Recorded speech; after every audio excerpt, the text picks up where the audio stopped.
세계로 떠나보겠습니다. 세계라고 말씀을 드렸는데 일단은 미국에서 시작을 하고 그 다음에 다른 나라로 가봐야 할 것 같습니다. 월드 이코노미 시간이고요. 오늘도 두 분 전문가 스튜디오에 모셨습니다. IS의 경제연구소의 차영주 소장님 나오셨습니다. 어서 오십시오. 예, 안녕하십니까. 한양대학교 경제금융대학의 이정환 교수님도 나와 계십니다. 어서 오십시오. 예, 안녕하십니까. 참 취임하고 얼마 됐죠? 굉장히 한 3년 지난 것 같습니다. 뉴스가 아직 한 달 안 지났습니다. 아, 그래요? 20일밖에 안 지났습니다. 체감상으로 3년 이상 된 것 같은데. 네. 1월 20일이니까요. 하도 내일덕에 뉴스가 와야 나와서. 될 느낌인데 네. 마음을 너무 적극적으로 어떤 면에서는요. 사실 기자들은 트럼프 같은 분을 좋아해요. 입만 열면 다 기사가 되잖아요. 이러면 발제 같은 거 고민할 필요 없기 때문에 좋아하긴 하지만 지켜보는 입장에서 그렇게 반갑지는 그 부분에 않습니다. 대해서 또 얘기하시는 예. 분들이 들어요. 짧게 얘기하면 트럼프가 하루에 아젠다라고 할까 의제를 몇 개씩 던지잖아요. 그러면 보통 이제 언론에서는 그걸 네. 다 다루기보다는 주요한 걸 그렇죠, 하나를 그렇죠. 다루죠. 예. 하나를 다루면서 그 나머지들은 자기가 원하는 걸 한다. 그러니까 만약 예를 들어서 하나씩 던지면서 언론이라든지 뭐 상대방이 하나씩 대응을 하면 그걸 깨쳐나가기가 어려운데 막 던져놓고 한두 개 막 하고 있을 때 나머지 갖고 우호하는 전략을 오히려 네네. 트럼프가 전략적으로 쓰고 있다. 의도적으로 하고 있다. 의도적으로 하고 있다. 뭐 네. 그런 얘기도 좀 있는 것 같습니다. 이분이 좀 이상한 것 같아도 그래도 머리는 좋은 분이니까 그런 거 충분히 할 수는 있을 것 같아요. 아무튼 간에 지금 가장 문제가 되는 거는 역시 관세. 연일 경제신문에 헤드라인을 장식하고 있는 관세인데 이번에는 상호 관세까지 이야기가 나오고 있어요. 먼저 보편 관세가 있고 상호 관세가 있고 이번에 알루미늄 철광은 그거 외에 또 관세라고 하고 무슨 차이가 있는 겁니까? 일단 보편 관세라고 하는 것은 간단하죠. 우리가 10% 붙이겠다 그러면 모든 상품에 대해서 수입하는 것에 대해서 10%를 붙여버린다. 네네. 예를 들어 특정 국가를 보통 지정하는데 중국이 만든 상품에 대해서 미국에 수입할 때 10%를 부과하겠다. 60%를 부과하겠다는 이야기는 그 기준이 명확해서 그냥 생산 가격에 수입 가격이죠. 수입 가격 60% 부과하겠다라는 걸로 이해하시면 됩니다. 그것이 보편 관세. 예, 보편 관세라고 보시면 될 것 같고 상호 관세는 이제 상호적으로 부과한다라고 보시면 될 것 같은데 우리나라도 이제 예를 들어서 농산물 수입할 때 좀 관세가 다른 데보다 좀 비싸다라고 보고 이제 그것 때문에 과일 가격이 올라가면 할당 관세를 해서 관세를 낮춰야 된다라는 이야기들이 계속 나오고 있는데 그런 이야기는 어떤 거냐면 특정 품목이라든지 이런 거를 품목별로 사실 관세가 조금 다르거든요.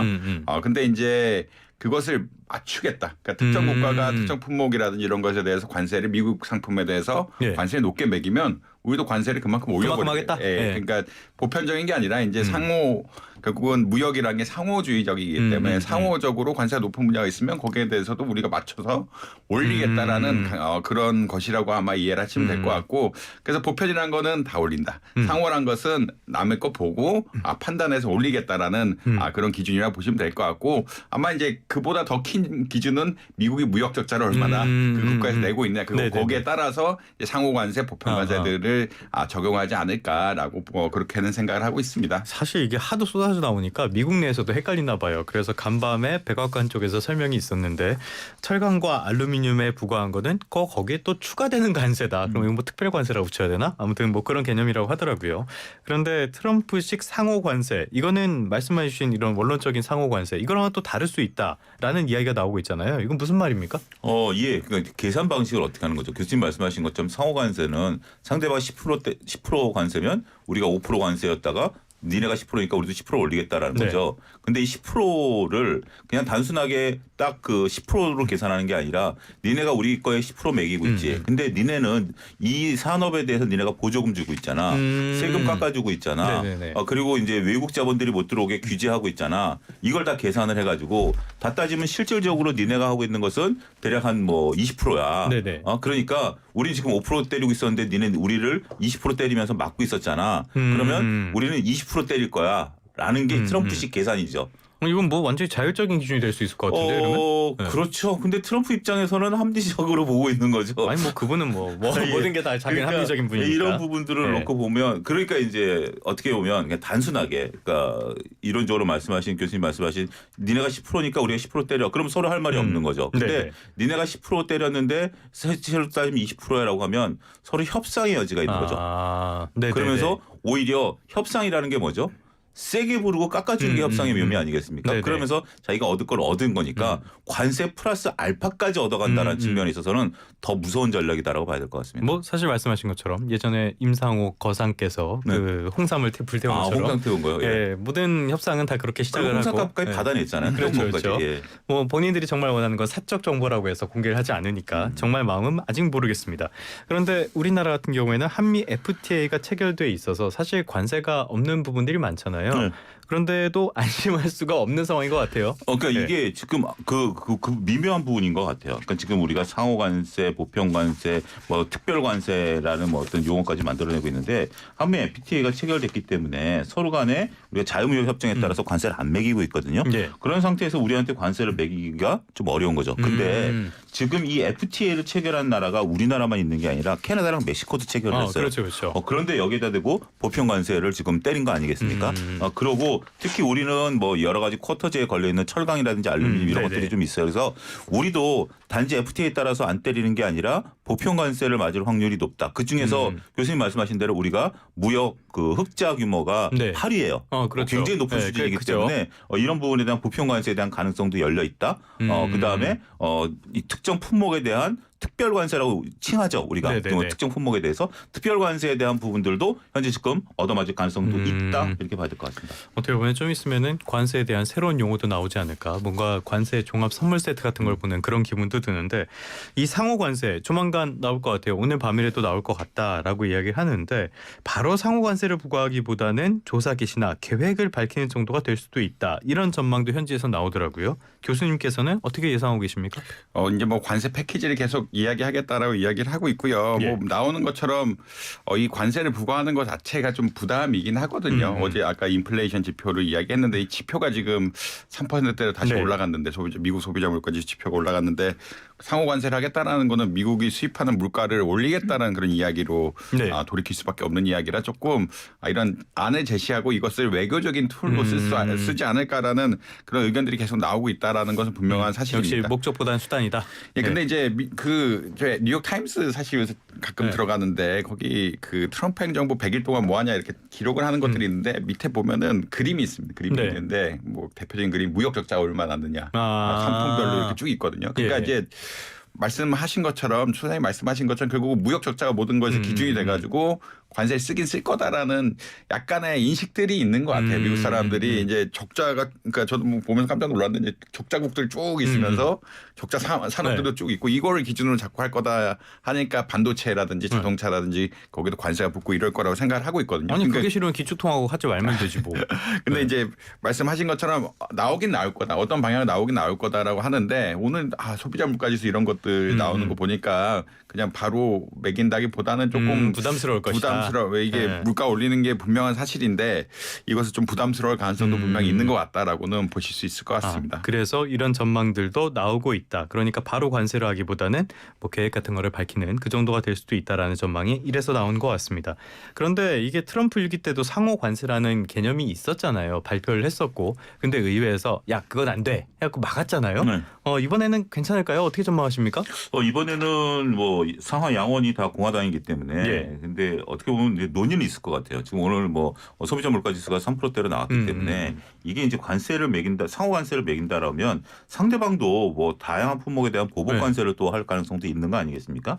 일단 지금 일기 때 하려고 했었던 것들을 보게 된다라면 일단 만약에 우리가 미국산 제품에 대해 10%를 매기고 네. 미국이 우리나라 제품에서 5%를 내렸다면 우리가 5%를 내리라고 먼저 기회를 줘요. 서로 5대5로 가자. 네네네. 안 하는데 안 내려? 그러면 서로 10대 10으로 가자. 이게 이제 일기 때 추진했었던 거고 네네. 그거가 안 되면 대통령이 나설 거야 라고 했었던 건데 이게 이제 결국 그렇게 되면 이렇게 올라가게 되면 보복당하는 거는 이제 미국이다라는 건데 이제 우리가 생각을 해야 되는 게 관세라는 게 단순하게 휴대폰을 하나 만들어 가지고 뭐 중국에서 미국으로 수출한다라든지 자동차를 멕시코에서 만들어서 미국으로 수출한다라든지 이런 단순한 개념이 아니라 지금은 생산 자체가 그렇죠. 원 소재부터 왔다 갔다 하거든요. 우리가 지난번에도 얘기했듯이 지금 이제 뭐 자동차 하나를 만들려면 미국과 멕시코 국경을 뭐 몇 번을 5번을 뭐 6번 이상이라 그러더라고요. 넘어야 예. 되는 뭐 그런 수준이다라고 보게 된다라면 더군다나 지금은 글로벌 생산이 재고를 쌓아놓는 게 아니라 컨베이어 벨트 네. 시스템으로 쌓아놓고 있기 때문에 모든 재료를 전 세계에서 다 갖고 오는 거거든요. 네. 그러다 보면 이 부분에 있어서의 어떤 삐그덕거림, 뭐 막힘 이런 것들이 결국 최종 소비자가 누구냐? 미국이 될 경우에는 미국이 이걸 다 떠안는 거죠. 그런 부분들 때문에 이번에도 의회를 이런 부분들에 대한 의회 통과는 난항이 좀 예상이 된다. 이렇게 정리해야 될 것 같습니다. 저번에 여론조사 결과 같은 것들을 보니까 미국인들도 트럼프 행정부가 물가에 너무 신경을 쓰지 않고 있다. 이런 비판들이 좀 나오는 것 같아요. 실제로 관세 부과가 됐을 때 미국 쪽의 물가 압력 상당히 클 수밖에 없겠죠. 뭐 최근에 이제 미국의 계란값 얘기를 많이 하던데 맞아요. 계란값이 예. 간밤에도 나오더라고요. 뭐 하나에 1달러 뭐 그러니까 이제 사실 좀 범위를 넘어갔다라는 얘기, 뭐 3-4배 이상 올라가면서 하나에 1달러 네. 그러니까 그 판이 아니라 하나에 역시 1달러 치킨을 좋아하는 예, 소장님께서 예민하게 반응하셨습니다. 그 정도로 예. 올라가면서 이게 좀 문제가 되고 있다라고 생각을 해요. 기름값이 또 안정되고 있지 않고 전기가 같은 것도 올리면서 이게 물가 올라가는 것에 대해서 좀 부정적인 인식이 많은 것 같고요. 그 소비자 물가지수 이거 반영하는 거거든요. 특히나 계속 지표들이 안 좋게 나오는 게 서비스업 물가 같은 것들이 지속적으로 상승하고 있고 미국은 또 팁 같은 게 있으니까 네. 팁 이게 또 거기에 부과해서 올라가는 이런 효과들이 나타나기 시작하면서 좀 뭐 부정적이다. 관세가 맞기는 맞는데 관세의 효과는 사실은 크게 보자라고 하면은 지금 올리면 다른 나라 기업들이 여기 투자하거나 국내 기업들이 투자를 하면서 공장을 늘리고 뭐 직원의 고용을 늘리고 이렇게 된다라고 하면은 중장기적 효과라고 볼 수 있거든요. 근데 이제 물가 오르는 거는 당장이니까 이게 좀 미스매치가 있을 수밖에 없는 이런 상황이다. 관세를 올려서 하는 것들은 무역 적자도 해소하고 외국인 투자 유지하고 다 좋은데 그거 하려고 그러면 트럼프 행정부 끝나야 될 텐데 그렇겠죠. 거의 4-5년이 지나는 시점에 나오는 건데 이거를 하는 것들이 맞냐. 이게 감정적으로는 도움이 되는데 이게 또 우리의 무역 적자라는 게 조금 이상하긴 하지만 국부를 뺏어간다는 개념으로 이상하게 해석을 한다라고 하면은 그리고 일자리를 뺏어간다라고 하면은 이 흔히 말하는 트럼프 지지층에 감정적인 호소를 하는 건 맞긴 맞지만 이거 가격 그러니까 세금은 바로 붙이는 거고 투자는 한참 뒤에 이루어지는 거기 때문에 이게 좀 미스매치가 있을 수밖에 없다. 뭐 그런 정도에 따라서 지금 계속 물가지수 신경 안 쓴다는 이야기가 나올 수밖에 없다라는 그런 논리를 좀 말씀드릴 수 있을 것 같습니다. 참 사실 어떻게 보면 정치의 역할이 세상의 룰을 정하는 거고 가치를 배분하는 권위적인 수단인데 그렇게 되면 사람들이 잘못 인식을 했을 때 그런 것들을 설득을 해야 될 판에 이거를 부추기고 이용을 하려고 그러고 있으니까 더 문제가 생기는 것 같습니다. 어쨌든 간에 지금 우리가 해야 할 거는 다른 나라들이 어떻게 대응하는가 이 부분을 좀 꼼꼼하게 살피는 게 아닐까 싶은데 이렇게 해야 되는 이유는 뭐로 보세요? 뭐 당연히 우리도 지금 우리가 계속 거론했던 게 우리가 이제 대미 무역 흑자, 그러니까 미국 기준으로 보면 적자 8위 국가이기 때문에 충분히 10개 안에 있는 국가들은 다 손을 좀 보겠죠. 그래서 이제 순차적으로 올 텐데, 근데 미국이 지금 이제 급한 나라부터 이제 하고 있는 건데 우리가 이제 두 트랙으로 좀 봐야 될 것 같아요. 하나는 미국과 캐나다, 멕시코 같은 경우 과연 관세를 보편적으로 매기려고 했었느냐라는 부분들이죠. 지금 이제 30일 유예지만 지금 나오는 분석 중에 하나는 지금 현재 두 나라가 공통적으로 하는 것이 그 이민자를 막겠다. 자기네 돈으로.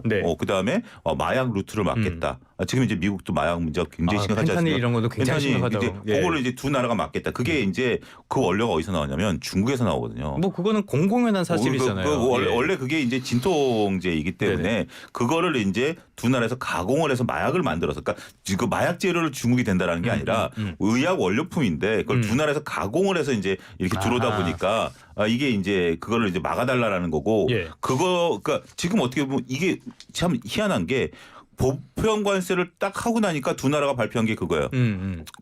우리가 국경 우리 돈으로 막겠다. 그다음에 마약 막겠다. 그러니까 한 달 유예를 해줘 버린 거예요. 그러니까 결국 원했던 게 뭐냐라고 보면 지금 그런 부분들이고 그러니까 관세가 아니라 관세가 이제 뒷부분일 가능성도 있다라고 또 이렇게 그런 걸 제시하시는 분들도 있어요. 국내에서도. 또 한 가지는 지금 이제 다른 나라들 같은 경우 이제 먼저 손을 내밀려고 하는 부분들도 있죠. 그러니까 꼭 그 전반적인 게 아니라 미국이 미국한테 우리가 적자 규모를 축소시킬 수 있는 방법. 네. 그렇다면 단순하게 우리가 물건을 안 하는 게 아니라 우리가 다른 나라에서 사던 걸 미국에서 사주면 되는 거 아니야? 그러면 적자 규모 줄으니까 네. 전반적으로 좋은 거 아니야? 이제 그렇게 나오는 나라들이 몇몇 나라들이 있죠. 그래서 우리는 이 두 가지, 그러니까 과연 우리한테는 뭘 원할 것인가라는 전략적인 거. 그러니까 과거 1기 때 우리한테 방위 분담. 우리는 네. 이제 방위 분담이 다른 나라도 굉장히 크죠. 미군이 전 세계에서 가장 큰 기지를 우리가 이제 네. 가지고 있기 때문에 그러한 부분들에 대한 그것을 원할 건지 아니면 우리가 이제 무역자를 줄일 수 있는 부분들을 원할 것인지 아니면 대중 수출에 대한 통제를 우리한테 원할 것인지 이런 부분들에 대한 케이스 바이 케이스에 네네. 대한 전략들을 좀 수립하는 것이 현재로서는 가장 중요하다. 근데 지금 트럼프 행정부도 좀 그런 것 같아요. 지금 이제 우리가 좀 전국이 불안정하다 보니까 예. 먼저 지금 우리랑은 협상 안 하려고 하는 것 같아요. 왜냐하면 이게 만약에 정권이 바뀌는 시기다라면 뭐 협상의 주체가 좀 저희 그렇게 협상의 될수 있다. 주체가 좀 모호해져 버리는 거잖아요. 네네. 그래서 일단 우리는 좀 뒤로 밀어둔 것 같아요. 그러면 뒤로 밀어두면 두 가지겠죠. 하나는 앞선 케이스를 연구할 수 있는 시간을 벌었다는 걸 있고 두 번째는 우리가 막판에 세게 얻어맞을 가능성도 있죠. 그렇기 때문에 이러한 부분들에 대한 지금 어차피 행정부는 이어지는 거잖아요. 예. 행정부는 이어지는 거고 위에 이제 수장이 바뀌는 거니까 통상부라든지 이런 데서 대비책을 페이퍼워크를 지금부터 해야 되지 않을까 싶습니다. 그런 대비책을 만들려면은 말씀해 주신 것처럼 다른 나라들은 어떻게 대응하고 있는지 이런 것들도 살펴보는 게 대단히 중요할 것 같아요. 그래서 월드라는 이름답게 세계 각국으로 한번 가보도록 하겠습니다. 먼저 인도. 인도 쪽에 보면은 트럼프 대통령이 인도에 대해서 악당이다. 왜 이래? 아무튼 그런 이야기까지 했는데 뭐가 왜 악당이라는 거예요? 아마 인도가 예. 상호 관세하면은 가장 또 피해를 본다라는 좀 이야기하지만 좀 세율에 있어서 손해를 많이 볼 예. 나라로 많이 지적이 되고 있죠. 그만큼 이제 인도가 개발이 진행되고 있는 국가다 보니까 관세에 있어서 좀 보호주의적인 양상이 있었고 그렇다는 이야기는 어떤 거냐면 미국이 수입할 때는 관세가 비싸고 그 인도가 미국에 수출할 때는 관세가 싼 이런 상태라고 보시면 네. 될 것 같고요. 뭐 이분 입장에서 굉장히 예, 불쾌하겠네요. 불쾌한 네. 상황이라고 보시면 될 것 같고 2024년에 457억 달러 흑자를 그러니까 미국 입장에 적자죠. 네. 적자를 냈다라고 보시면 될 것 같고 현재 뭐 3.3%인데 인도가 미국 수입품에 부과하는 관세는 한 17%뭐 이 정도로 해서 차이가 나니까 그러니까 이게 아직은 사실 개발 도상국들이라고 하는 국가들은 좀 보호주의 무역을 필 수밖에 없기 때문에 관세 높거든요. 뭐 우리는 경제 이제 성장기엔 FTA 같은 것을 해서 좀 낮추긴 했는데 이게 아무래도 그럴 수밖에 없기 때문에 상호 관세하면 좀 피해가 많이 갈 거다라는 그런 이야기를 하고 있습니다. 그래서 인도에서 사실 최근에 뭐 이렇게 선제적인 대응들이 좀 나왔잖아요. 할리 데이비슨에 대한 뭐 그런 거라든지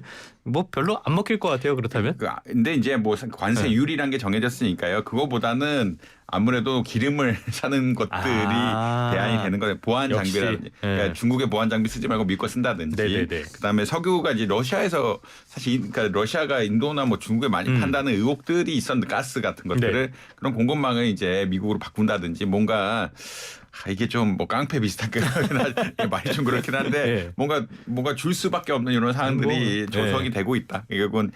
결국은 이게 협정이란 거는 상호 협의를 하는 건데 무역 협정이죠. 관세 같은 것도 이게 협의를 통해서 나갈 수 있는 건데 뭔가 줘야 되는데 아까 말씀드린 것처럼 가스를 산다든지 가스를 미국 쪽에 산다든지 뭐 보안 장비를 산다든지 이런 식으로 갈 방안들 연구하고 있는 것 같다라고 보시면 될 것 같습니다. 뭐 방금 말씀해 주셨지만 어떻게 보면 행동 양식 자체는 그 쌍기역이 들어가는 그분들 비슷하지 않나라는 생각이 드는데 베트남은 어떻게 대응하고 있습니까?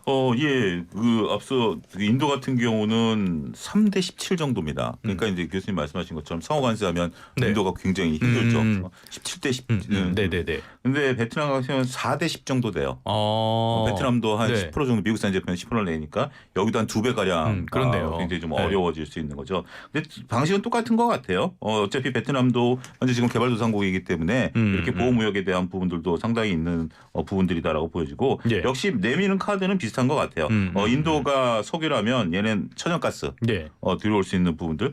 근데 베트남하고 인도까지 이 천연가스랑 석유를 배로 실어 나르려고 그러면 지구 반대편으로 차라리 지구를 뚫는 파이프라인을 연결하는 게 더 나타나지 않을까 싶기도 한데 어찌됐든 그러고 이제 더군다나 이제 베트남 같은 경우 이제 항공기 대규모 이제 항공기 수입이라든지 기타 이런 부분들이었고 그렇기 때문에 어차피 두 나라가 지금 할 수 있는 것은 또 개발도상국이라는 장점 중에 하나가 또 많은 이런 재화들이 또 필요한 나라들 네, 아니겠습니까? 그렇죠, 그래서 그렇죠. 그거를 이제 미국한테 사주는 걸로 이렇게 지금 방향을 정하지 않았나 싶기도 합니다. 알겠습니다. 인도, 베트남 살펴봤고요. 최근에 일본은 약간 한숨 돌렸다 이런 보도도 나오고 있습니다. 그런데 이런 트럼프의 전략에서 상대적으로 마음을 놓고 있는 나라도 있다고 해요. 어디입니까? 호주라고 말씀드릴 수 왜요? 있겠고, 호주는 미국이 무역 흑자거든요. 예, 논리가 간단한데 간단하네 진짜. 결국 무역 네. 적자, 그러니까 산업도 마찬가지로 반도체, 자동차가 나온 이유는 그 부분에 무역 적자가 많기 때문에. 그다음에 이제 이게 10개의 대상국들이 차곡차곡 내려간 이유 역시 미국이 무역 적자가 많기 때문이라고 보시면 될 것 같거든요. 호주는 역사상 1950년대 이래 미국이 무역 흑자를 본 몇 안 되는 나라라고 이야기를 하고 있고요. 네네네. 철강이라든지 알루미늄을 수입을 하는데 여기에 대해서 이제 자기네는 추가적인 관세를 부과할 상황이 아니다. 왜냐하면 이미 흑자를 보고 있기 때문에 보복적인 관세를 부과할 이유가 전혀 없다라고 큰 틀의 논리를 이야기를 하고 있습니다. 그런데 기준이라든지 논리들이 굉장히 우리 돈 좀 이상하긴 한데 우리의 부를 가져가면은 내야 되고 아니면 투자를 하든가 이런 식으로 가고 있고 아닌 나라들에 대해서 우리가 벌어온 나라들에 대해서는 되게 관대한 이런 정책을 피고 있어가지고 이게 어떻게 보자라면 너무 이게 자국의 이익에 따라서 모든 정책들이 뭐 이루어지고 있는 이런 평가를 받고 있습니다. 그래서 뭐 미국 비행기도 많이 사고 이러니까 흑자가 나는 건데 이거 뭐 좀 밖에서 보기엔 좀 안 좋죠. 안 좋죠. 안 좋죠. 네. 예. 사실 일반적인 경우에 어떤 나라가 이런 식으로 행동을 한다라고 했을 때는 다른 나라들에게 굉장히 아픈 보복을 당할 텐데 여기는 미국이란 말이죠. 그래서 참 여러 개 가능하지 않나라는 생각이 듭니다. 유럽 쪽으로 가보면은 유럽은 굉장히 긴장을 많이 하고 있는 것 같아요. 여기 왜 그렇습니까? 그러니까 여기는 앞서 우리가 얘기했듯이 단순하게 지금 관세 차이는 인도가 3대 17, 예. 베트남이 4대 10인데 여기는 대략 러프하게 하던 2.5대 10이에요. 그러니까 예. 여기도 좀 한데 여기는 앞서 트럼프식 상호관세 계산 방식이 들어갑니다. 네. 유럽 같은 경우 부가가치세가 20%거든요. 우리는 이제 부가가치세가 10%가 들어가죠. 그러니까 미국산 제품을 유럽 사람들이 살 때 네. 10% 관세에다가 부가가치세 20%를 내면 30%에 그렇네요. 예. 대한 부분들이 더 부과가 되는 거다. 우리는 니네 제품을 2.5% 관세밖에 안 붙이는 건데 그러니까 거의 10배 가까이 붙인다. 그러니까 이 상호관세에 대한 그러니까 트럼프식 계산 방식으로 하면 유럽은 긴장할 수밖에 없는 거죠. 특히 이제 자동차라든지 왜 우리 미국산 자동차가 안 팔리냐 이런 거죠. 별로잖아요. 근데 이제 우리나라도 그게 그랬던 것 네. 중에 하나가 우리나라가 옛날에 네. 앞서 이제 뭐 상도까지 말씀하셨으니까 원래 우리나라 외국산 자동차는 넘버가 0이었었잖아요. 그게 이제 일반 번호판 된 게 이제 미국이 우리 번호판 때문에 안 팔린다. 그러니까 번호판을 바꿔라라고 해서 우리가 착각이죠. 그래서 네. 바꿔준 거 아니겠습니까? 근데 지금 그 뒤로 나서 더 팔린 거는 유럽산 자동차지 미국산 자동차는 아니잖아요. 아니 거기다가 미국이랑 유럽은 생활 환경이 달라가지고 이게 팔릴 수 있는 환경이 아니잖아요. 환경도 다르고 자동차의 성능이라든지 기름 먹는 거라든지 여러 가지 이제 뭐 그런 것도 있고 우리나라도 실질적으로 그 부분에 대해서 많이 이제 얘기를 했었죠. 우리는 니네 그 현기차를 많이 사는데 네. 왜 우리 포드 자동차가 안 팔려? 소비자가 안 사는데 어떡하냐? 아니 뭐 우리나라에서 픽업 트럭 탈 일이 뭐가 있겠어요. 그러니까 네. 그런 것들인데 어찌됐든 지금 유럽 같은 경우 이 부가가치세 20%. 근데 이거는 부가가치세는 세금 문제인데 이걸 관세로 이제 해가지고 어떻게 보면 유럽에 더 많이 하고 여기에 이제 이런 이 얘기까지 할 수가 있죠. 지금 나오는 게 이제 GDP의 5% 네, 저기 네, 네. 방위 네, 그걸 방위 해라. 분담금. 그래서 지금 이제 나토가 공식적으로 하는 게 3% 정도거든요. 근데 그것도 아직 다 못 지키고 있는데 이거를 이제 미국은 5%까지 올라라라고 하고 있으니까 어떻게 보면 이것을 미국에서는 굉장히 좋죠. 야, 니네 10배야. 네네. 10배 맞을래? 무기 살래? 네. 둘 중에 하나를 선택하도록 압박할 가능성이 높다. 이렇게 봐야 되겠죠. 깡패네 그냥 깡패야. 아무튼 유일하게 반기를 든 나라 하나 있습니다. 다른 나라들은 한 발씩 물러나거나 협상을 하고 있는데 중국은 보복관세 조치를 이제 발효를 했어요. 그런데 일단 양쪽 모두 다 그냥 잽을 한 번씩 주고받은 그런 느낌이 강한데 이 관세 조치 더 뭐 본격화가 될까요? 아니면 이 정도에서 마무리가 될까요? 어떻게 보십니까? 일단 뭐 부가가치세 얘기를 잠깐 드리면 네네. 미국은 부가가치세가 없습니다. 그러니까 소비세 개념 좀 소비세를 네네네. 쓰는 만큼에 대한 개념은 없는데 부가가치세가 없기 때문에 이렇게 논리가 나갈 수 있다. 그런 정도는 아마 이해하시면 좋을 것 같고요. 부가가치세는 복지국가들의 기본적인 개념이에요. 왜냐하면 세금을 한꺼번에 많이 거둘 수 있는 이런 시스템이라서 부가가치세라는 것은 유럽이다. 우리나라 부가가치세 도입할 때도 한꺼번에 세수가 많이 필요하니까 부가가치세를 통해서 세수를 걷고 그게 조세정 처음 알았습니다. 조세정이 작기 때문에 그런 개념이라 좀 이해하시면 될 것 같고 미국은 부가가치세가 없기 때문에 이런 일들이 좀 벌어지고 있다라고 보시면 될 것 같고 예. 중국 안 건들 수는 없을 거라고 생각은 해요.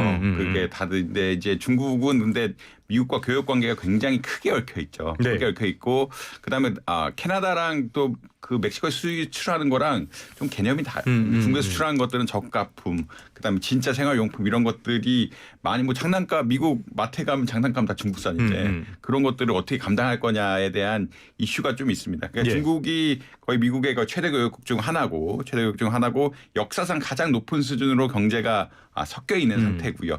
여기에 관세를 부과한다는 것은 캐나다나 멕시코 같은 경우에는 뭐 뜯어낼 거라도 있지만 이쪽은 또 다르거든요. 중국은 자기네 관세 부과해도 가격 경쟁력이 다른 나라보다 충분히 있다. 그 중국도 약간 지금 과잉 생산 상태이기 때문에 그렇죠. 예, 가격 경쟁력이 네. 없다라고 그러니까 모든 상품에 대해서 이미 싸게 나가고 있기 때문에 그 정도 붙여도 자기는 할 수 있다라는 게 하나가 있고요. 네. 두 번째는 아무래도 공급망 관련해서도 중국 뭐 그 핵심 광물들 그러니까 희토류 같은 것들 수출 안 하게 되면 이거 어떻게 할 것이냐라는 이슈도 분명히 있기 때문에 결국 미국과 중국은 이미 기술 패권 경쟁 시대에 혹은 그리고 세계 패권 경쟁 시대의 양대 축이고 중국이 미국에 대해서 어마어마하게 수출을 하고 이게 대체가 쉽게 이루어질 수 있는 상품들은 아니기 때문에 바이든 행정부에서는 그래서 이제 소비재 같은 것은 신경 안 쓰고 반도체만 했다. 근데 이거 쉽게 조금 할 거긴 할 거지만 다르다. 중요성이라든지 반발이라든지 이게 전혀 다른 문제가 될 것이라고 아마 이해하시면 될 것 같습니다. 앞에 다른 나라들을 언급했던 나라와 중국은 완전히 다른 상황이다. 그냥 앞으로도 이건 상황을 봐야 될 것 같아요.